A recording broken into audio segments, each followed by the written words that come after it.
한국 기독교 역사에서 가장 중요한 전환점이 되었던 해가 있다고 하면 1907년을 이야기합니다. 이 해에 평양에서부터 대부흥운동이 일어나게 되어졌고, 이것이 전국적인 백만인 구령운동으로 이어지게 됩니다.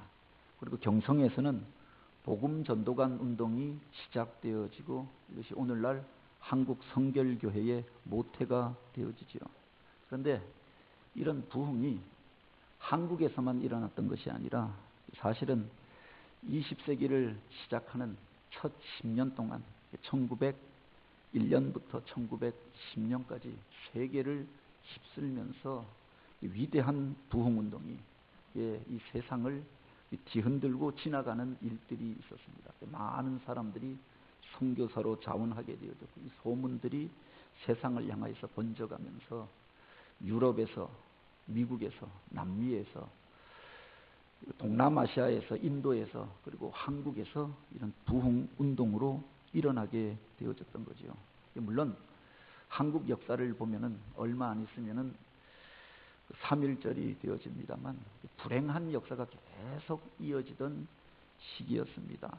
청일전쟁, 노일전쟁을 거치면서 국권이 일본에게 빼앗기게 되어지고, 을미사변이 일어나고, 또 을사늑약을 맺고, 군대가 해산되고, 고종이 퇴위하고, 이런 불행스러운 사건들이 계속 이어지는 과정이었지만, 그 속에서 백성들이 희망을 놓고 다시금 일어서게 된 계기가 바로 이 1907년 대부흥운동이었죠.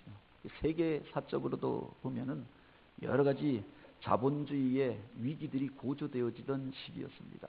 그런데 그 속에서 많은 사람들이 회복과 치유를 이 부흥을 통해서 경험하게 되었다고 합니다.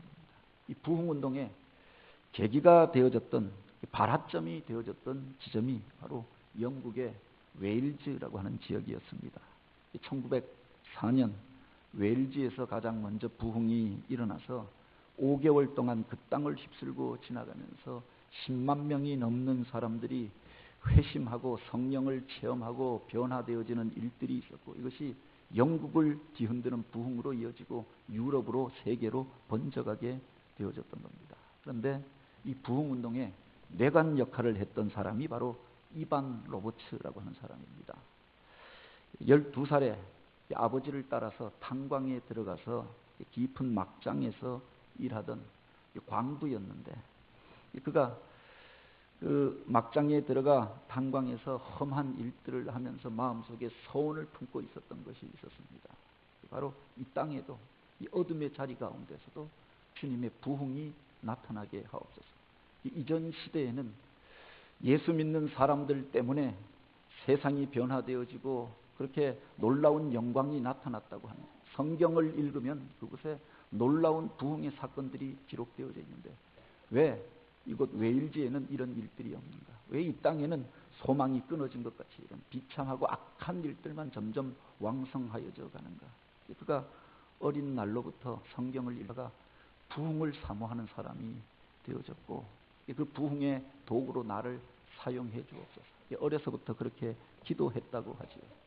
그가 다니던 교회에 어떤 공적인 집회도 그가 빠지지 않았다고 하는데, 오늘 그 부흥이 우리 교회에서 나타나면 그 자리에서 내가 소외되어지면 어떻게 하나, 그런 갈급한 마음을 가지고 모든 집회, 모든 예배에 다 참석하려고 하였던 젊은이였다라고 하는 겁니다. 1904년 10월 28일 그 교회에서 한 집회가 있어지게 되었는데, 그가 그 자리에 참석하였다가 하나님의 강력한 음성을 듣게 됩니다. 나에게 굴복하라, 나에게 굴복하라, 나의 말에 그렇게 순복하라. 그 말이 그에게 강력하게 와닿아. 그 말씀을 들으면서 그가 무릎을 꿇고 바로 그 자리에서 내가 주님께 굴복하나이다, 내가 주님께 굴복하나이다, 내가 주님의 말씀에 순복하겠나이다, 그 고백을 하게 되었다고 하죠. 그날 하나님 앞에 그가 드렸던 기도는 그것이 계속되어지는 것이 전부였다고 합니다. 그런데 성령이 그의 심령 안에 들어오는 것을 경험하게 되어지고, 이전까지 경험해보지 못했던 뜨거움과 평안함을 그 자리에서 그가 경험하게 됩니다. 그리고 눈을 떠서 사람들을 보니까 그 마음 속에서 영혼을 향한 안타까운 마음과 궁휼의 마음이 흘러가기 시작하였던 겁니다. 그래서 그가 이제 일어나 나아가서 만나는 사람들에게 하나님이 주셨던 은혜에 대하여서 자기가 받았던 그 은혜의 감격에 대해서 전하기 시작했던 겁니다. 2명이 모인 자리에 가서 전하고, 4명이 모인 자리에 가서 전하고, 10명이 모인 자리에 가서 전하고, 50명이 모인 자리에 가서 전하고, 100명이 모여지니까 그 앞에서 또 증거하고, 그 말을 들으면서 사람들이 도전받고 자기도 그런 은혜를 받기를 소원하면서 기도하게 되어지고 회개하고 변화되는 일들이 나타나게 되어졌던 겁니다. 그것이 바로 웨일즈 지역을 휩쓸고 가면서 회개의 운동으로, 부흥의 운동으로 이어지게 되었다고 하죠. 직장을 다니면서, 회사를 다니면서 부당하게 회사에서 그냥 가져왔던 물건, 그것을 보면서도 양심의 가책을 느껴서 그것을 회사에다가 가져다가 쌓아놓고 내가 이것을 부당하게 허락받지 않고 가져왔나이다. 그런데 조선소에서 그 직원들이 가져갔던 물건들, 부품들이 쌓여졌는데 그것 때문에 창고를 새로 짓게 되어졌고, 광장에 사람들이 내가 부정하게 얻었던 것들을 그 거리에 내어놓고 회개하면서 그렇게 쌓아놓았는데 그것이 산을 이루게 되어졌다라고 하지요. 극장이 문을 닫고, 술집이 문을 닫고, 유흥장이 문을 닫고, 유치장이 텅텅 비게 되어지면서 경찰들이 할 일이 없게 되어졌다고 합니다. 이 웨일즈의 부흥은 당나귀들도 알게 되었다, 그렇게 이야기를 하지요. 그 이전까지 물건을 끌고 탄차를 운반하던 당나귀들을, 그 당나귀를 운반하는 사람들이 짜증을 내고 불평을 하면서 채찍질을 하면서 그들을 다루었는데 은혜 받고 나니까 이 사람들이 바뀌어진 겁니다.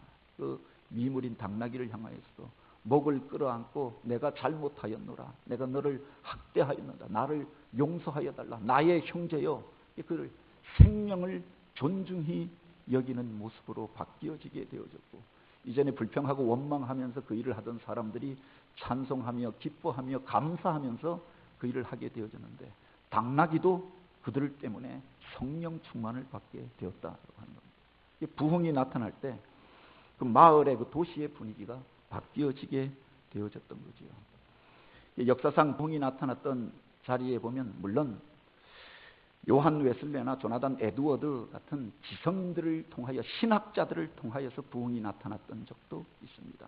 그러나 바로 이 이반 로버츠나 그리고 D.L. 무디 같은 배우지 못한 사람들, 가난한 사람들, 신학을 한 번도 접해보지 못하였던 그런 사람들의 단순한 메시지를 통하여서도 부흥이 나타났다는 겁니다.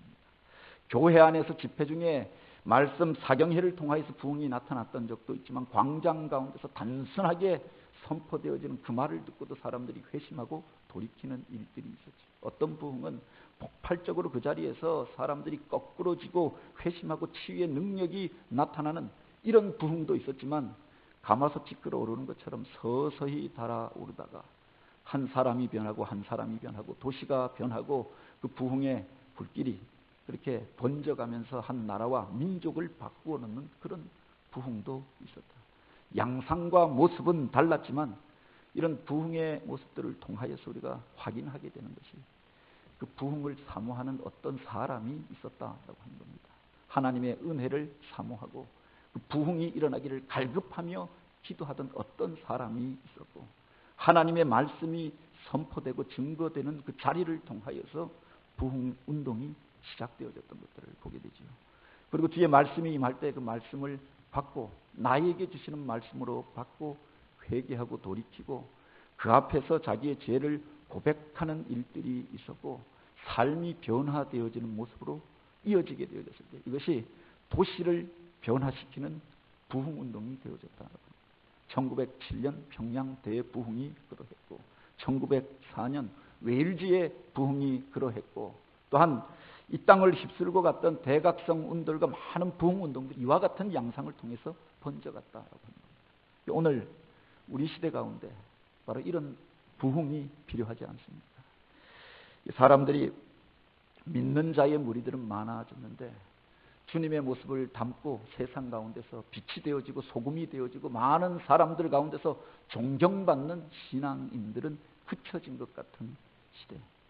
교회가 세상 가운데서 하나님의 영광을 선포하고 또 그렇게 축복의 통로로 많은 사람들이 생각하는 것이 아니라 조롱거리가 되어지고 복음의 능력이 그쳐진 것 같은 시대. 수많은 설교자들이 있고 TV를 켜고 인터넷을 연결하면은 그 많은 말씀들이 홍수처럼 우리들 가운데 들려지고 있지만 그 말씀의 영향력이 나타나지 않는 시대. 이 홍수 가운데 그 물이 범람하여서 세상을 향하여 흘러가는데 마실 물이 없어서 갈급해하는 것처럼 오늘 우리 시대의 문제가 바로 여기에 있는 것 아닙니까? 양식이 없어 주림이 아니고 물이 없어 가람이 아니고 여호와의 말씀을 듣지 못한 갈증이 이 세상 가운데 이 영혼들 가운데 오늘 우리들의 심령 안에 있었던 것은 아닙니까? 다시 한번 이 계절에 우리가 주님의 주시는 부흥을 사모하며 모이고 또 주님 앞에 갈급함으로 나아가게 되기를 원합니다. 호세아가 이스라엘 백성들을 향하여서 그렇게 외쳤습니다. 오라 우리가 여호와께로 돌아가자. 여호와께서 우리를 찢으셨으나 도로 낫게 하실 것이고 우리를 치셨으나 싸매어 주실 것이라. 여호와께서 우리를 살리시고 다시금 일으키시리니 우리가 그 앞에서 살리라. 그러므로 우리가 여호와를 알자. 힘써 여호와를 알자. 하나님을 떠나고 그 말씀을 떠나면서 문제가 시작되어졌던 거지요. 호세아 시대의 문제가, 아모스 시대의 문제가 바로 그것이었고, 느헤미야와 바로 에스라의 시대에 그 백성들이 어려움 가운데서 다시금 일어나게 되어졌던 과정을 보아도 그들이 그 말씀을 떠남으로 인하여서 문제가 생기고 하나님을 떠남으로 인하여서 비참한 일들을 겪었었던 것 아닙니까? 계속하여서 우리가 주일 예배 시간에 이 느헤미야서를 읽고 있는데 무너졌던 성벽을 재건하였던 역사를 이 느헤미야서를 통해서 우리가 보게 됩니다. 오늘 본문은 이 성벽이 다 완성된 이후에 그 수문 앞 광장에 사람들이 모여서 진정한 부흥을 사모하며 하나님 앞에 예배하며 나아가던 그 장면을 기록하고지요. 겉으로 보기에는 이스라엘이 재건된 것처럼 보여졌습니다. 모든 것이 구비된 것처럼 보여졌습니다. 그런데 그들은 그들 안에 무엇이 빠져 있다라고 하는 것을 알고 있었던 거죠. 얼마 전에 우리 교회에 사무실에 컴퓨터를 2대 새로 들어왔습니다. 교회 사무실인데 부임해서 보니까 사무실에 우리 부목사님 자리에도 그렇고 전도사님 행정을 담당하는 우리 간사님 자리에도 컴퓨터가 없어요. 사물을 보는데 컴퓨터가 없어서 그래도 컴퓨터가 있어야 하는 게 아닌가. 요사이들은 다 그거 가지고 일을 보고 계획하고 준비하고 하는데 컴퓨터를 샀는데 그 컴퓨터가 사면은 되는 줄 알았죠. 그랬더니 보니까 나중에 또 우리 김정민 전도사님이 와서 목사님 프로그램도 좀 사게 해 주십시오. 그래서 컴퓨터면 사면 옛날엔 다 돼 있는데 보니까 프로그램을 사서 깔아야 하는 겁니다. 이 프로그램이 깔리지 않으면은 그냥 고철덩어리에 불과한 것 아닙니까? 100만 원짜리 아무리 비싼 컴퓨터라고 해도 프로그램이 깔리지 않으면은 바로 그 컴퓨터를 구동할 수가 없는 거지요.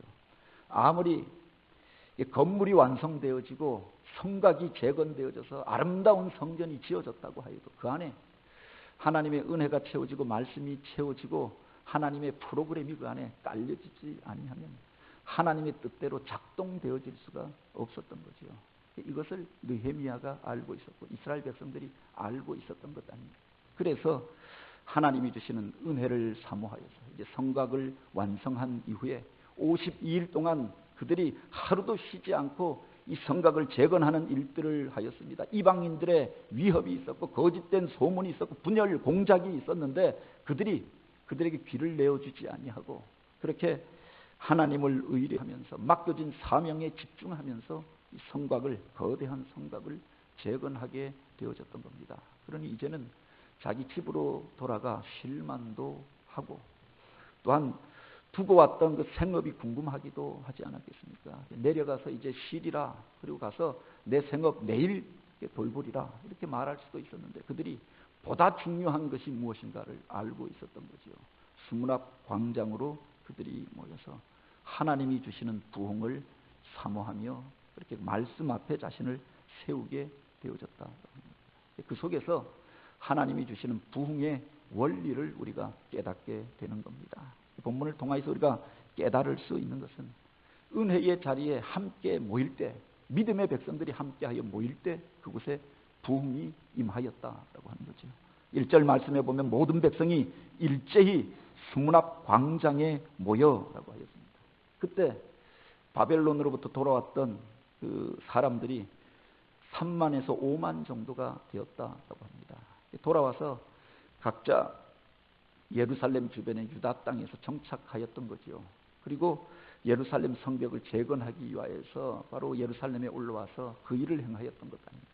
그들이 함께하여서 모인 그 자리 가운데 성령이 임재하면서 부흥이 나타나게 되어졌던 겁니다.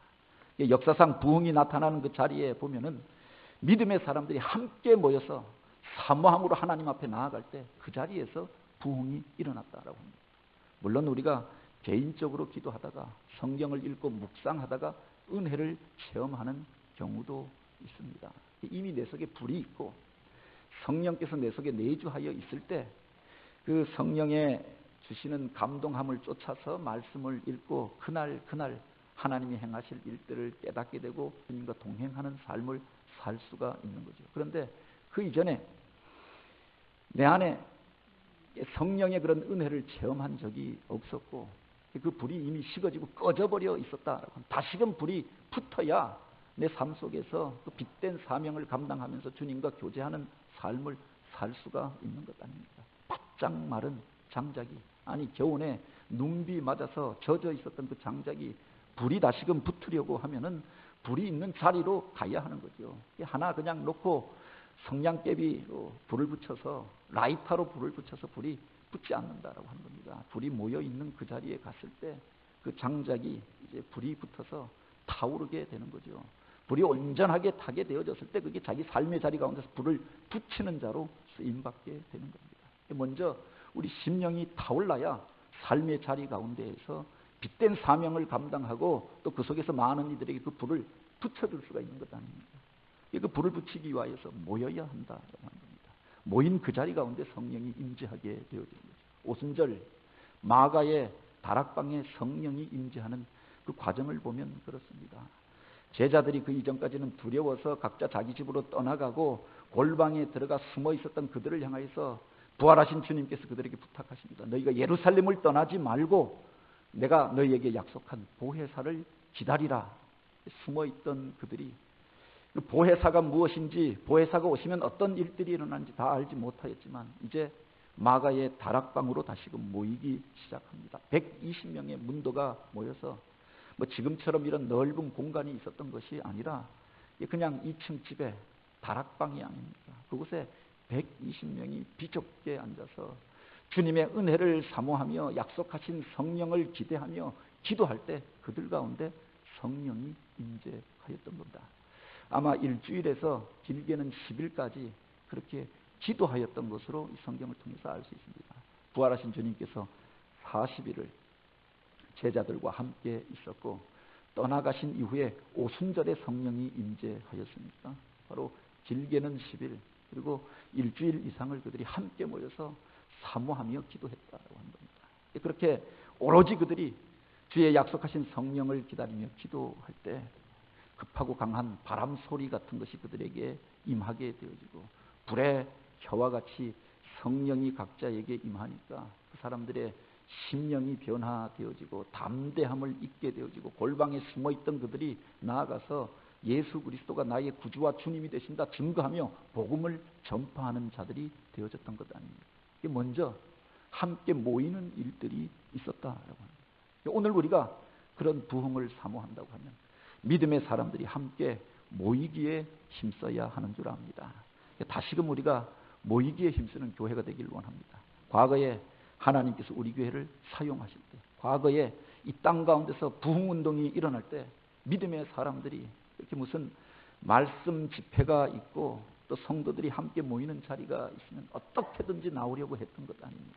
이제는 집에서 쉽게 그 사람보다 더 유명한 사람의 설교를 들을 수가 있는 시대입니다. TV만 켜면 인터넷만 열면 연결하면 들을 수가 있잖아요. 그래서 부흥을 경험한 경우는 많지 않다라고 합니다. 사실은 함께 모여서 예배하고 함께 모여서 기도하는 그 자리 가운데 성령의 불이 임하여야 오늘 우리가 부흥을 경험하게 되는 거죠.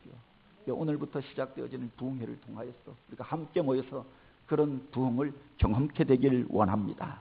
특별히 이 느헤미야의 때에 있었던 부흥을 통해서 우리가 깨닫게 되는 것이 그들이 그렇게 하나님의 말씀을 향한 갈망을 가지고 모였던 겁니다.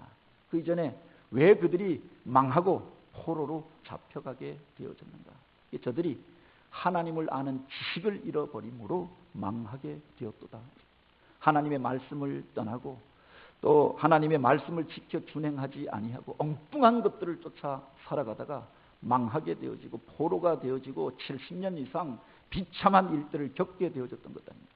이스라엘 가운데서 말씀의 부흥이 일어났던 시기를 가리켜서 바벨론 포로기라고 이야기합니다. 그 말씀이 이만큼 소중한 것이구나. 하나님의 사람들에게 주의 말씀이 살리고 또한 새롭게 하는 능력이 있구나. 이것을 깨달았던 때가 바로 바벨론 포로기였다라고 하죠. 돌아온 그 백성들이 주의 말씀을 그렇게 존귀하게 여기게 되어졌던 겁니다. 성전이 완성되어졌으니 이제 되었다. 성벽이 이제 굳건하게 세워졌으니 이제 우리가 편안하게 살자가 아니라 주의 말씀이 없으면 우리가 살 수가 없다라고 하는 이런 절박한 마음으로 주의 말씀을 듣기를 소원하였고 제사장이요 학사였던 에스라를 불러서 그 말씀을 우리에게 들려주시오. 우리가 그 말씀을 들어야겠나이다. 그래서 에스라가 서서 구약의 말씀을 펴서 그들에게 증거하게 되어졌던 거죠. 오늘 본문에 보면은 그렇게 그들이 그 말씀을 듣기를 원하여서 그 앞에 나왔다라고 하였고 여기에 보면 그가 그 두루마리를 펼쳐 읽을 때 그 많은 백성들이 그 자리에서 일어나 하나님의 말씀의 영광을 기대하면서 일어나서 그 말씀을 들었다라고 하였습니다. 뿐만 아니라 여기에 보면 그 말씀이 선포될 때마다 마디마디마다 그들이 아멘, 아멘, 아멘 그렇게 응답합니다. 어떤 사람들은 몸을 굽혀 얼굴을 땅에 대고 경배하였다라고 하였습니다. 그 말씀이 들려지는데 마치 하나님께서 그들 앞에 와서 그들에게 우렁찬 소리로 그렇게 그들을 향하여서 말씀하시는 것처럼 그렇게 반응하고 주님을 경배하였다라고 하는 겁니다. 새벽부터 이 집회가 시작되어졌는데 정오까지 6시간 동안 그 사람들이 꼼짝하지 않고 그 말씀을 들었던 겁니다. 오늘 우리 시대에는 목사가 주일날 30분 이상 설교하면은 사람들이 그 교회는 못 나갈 교회다 이렇게 이야기를 합니다. 그런데 6시간 동안 그들이 얼마나 말씀을 사모했으면 6시간 동안 미동하지 않고 그 말씀을 들었다라고 합니다. 한 번 듣고 말았던 것이 아니라 일주일 동안 그들이 그 말씀을 듣기 위해서 날마다 모였고 날마다 주님께서 공급하여 주시는 새로운 능력과 은혜를 경험하게 되어졌던 거지요. 오늘 우리가 사모함으로 주님 앞에 나아가게 될 때 그 말씀이 없으면 내가 살 수 없을 것처럼 갈급함으로 주님 앞에 나아가게 될 때 새 은혜를 경험하게 될 줄 믿으시기 바랍니다. 사슴이 시냇물을 찾아 헤매이는 것처럼 오늘 내 영혼이 주를 찾기에 갈급하나이다. 시인이 그렇게 고백하였는데 사슴이 물이 없으면 살 수가 없잖아요. 물가에 맹수가 도사리고 있고 사냥꾼이 기다리고 있을지도 모릅니다. 그렇지만 그 물을 마시지 않고는 내가 살 수가 없기 때문에 그 위험을 무릅쓰고 물가를 향하여 시냇가를 향하여서 내려가는 것 아닙니까? 함께 모이기에 쉽지 않은 환경이고 또한 이런저런 제약이 있을 수도 있습니다. 그럼에도 불구하고 그 말씀이 없으면 내가 살 수 없나이다. 갈급한 심령으로 내가 주님의 옷자락만 만지면 내가 살겠나이다 고백하였던 그 혈루병 걸린 여인처럼 갈급하며 나오는 그가 새 은혜를 입게 되고 하늘의 놀라운 능력을 덧입게 되는 줄 믿으시기 바랍니다. 오늘 우리들 가운데 왜 기적이 없어지고 하나님의 능력을 우리가 경험하지 못하고 살고 있는가? 이런 갈급함, 이런 절박함을 우리가 잃어버렸던 것은 아닙니다. 다시 한번 오늘 우리가 그 말씀 앞에 사모함으로 모이고 절박한 심령으로 주님을 붙잡고 나아가는 그런 집회가 되길 원합니다. 주의 말씀은 살았고 운동력이 있어 좌우의 날선 어떤 것보다 예리하여 우리의 혼과 영과 관절과 골수를 찔러 쪼개고 우리들의 마음의 생각과 뜻을 감찰한다고 하였습니다. 내 심령과 내 육신과 내 삶을 바꾸는 능력이 말씀 안에 있는 줄 믿으시기 바랍니다. 주의 말씀은 또한 우리를 구원으로 이끌어가고 교훈과 책망과 바르게 함과 의로 교육하기에 유익하고 모든 하나님의 사람을 온전하게 하고 선한 일들을 행하기에 능력 있게 함이라고 하였습니다.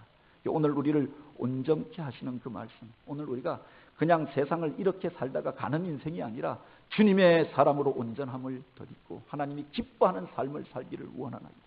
사모함으로 주님 앞에 나와서 말씀 앞에 반응함으로 주님이 주시는 부흥과 능력을 경험하는 날이 되기를 원합니다. 여기에 보면 바로 이 이스라엘 백성들이 그 말씀이 그들 가운데 선포되어질 때 아멘, 아멘, 아멘 그렇게 응답하였다라고 했습니다. 이 아멘이라고 하는 말 속에 주님의 은혜와 복을 받아 누리는 놀라운 열쇠가 담겨져 있는 것들을 보게 됩니다. 진실로 그러합니다. 주님의 말씀이 선포되어질 때 참으로 그것이 진실임을 내가 믿습니다. 고백하는 의미가 그 속에 담겨져 있는 거죠. 다른 하나는 바로 그대로 나에게 이루어지기를 원하나이다.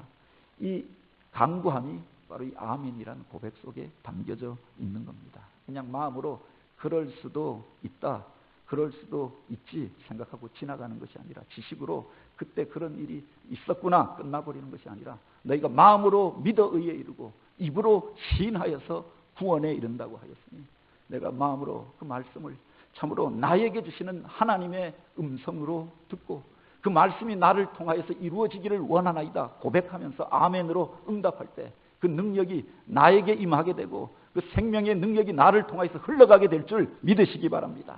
오늘 저녁부터 바로 이런 부흥회가 시작되어지는데 우리가 말씀이 임할 때 아멘으로 응답하고 나에게 주시는 말씀으로 받아 주님께서 주시는 새로운 부흥을 경험하는 날이 되기를 원합니다. 하나님의 말씀이 임하는데 어떤 사람은 그 말씀을 받고 울면서 통곡하면서 받았다라고 하였습니다. 내 죄를 내 속에 숨겨졌던 것이 그 말씀 앞에서 드러나는 것들을 경험하면서 울었던 것 아닙니까? 베드로가 예루살렘 광장에서 백성들을 향하여서 복음을 증거할 때 그때 예루살렘 거민들이 우리가 어찌할꼬 애통하면서 그 말씀을 받았다라고 하였습니다. 이게 바로 그 말씀 속에서 회개의 심령이 임하여서 애통하면서 회개하면서 그 말씀을 받았던 거죠. 주 예수 그리스도를 믿고 이제 영접함으로 인하여서 그 자리에 성령이 임하면서 놀라운 부흥이 나타나게 되어졌던 거죠. 반면에 주의 말씀이 증거되어졌는데 저 사람이 우리의 죄를 지적하고 비난하는 것으로 들었던 사람들이 있었습니다. 당시에 예루살렘의 지도자들과 바리새인들이 그렇게 들었던 것 아닙니까? 베드로가 증거할 때 그를 잡아다가 감옥에 가둡니다. 스데반이 이 복음에 대하여서 증거할 때 이를 갈며 죽이려고 달려들었다. 그 말씀에 대해서 어떻게 반응하느냐에 따라서 그들의 영원히 갈라지게 되어졌던 거죠. 어떤 사람들은 우리가 어찌할꼬 애통해 하면서 나에게 주시는 말씀으로 받고 회개하고 돌이킬 때 생명을 얻고 하나님께서 주시는 영생을 얻은 자로 살게 되어지고 그 능력을 경험하고 멸망받을 자리에서 구원받을 자리로 그가 인생이 바뀌어지게 되었던 것 아닙니까?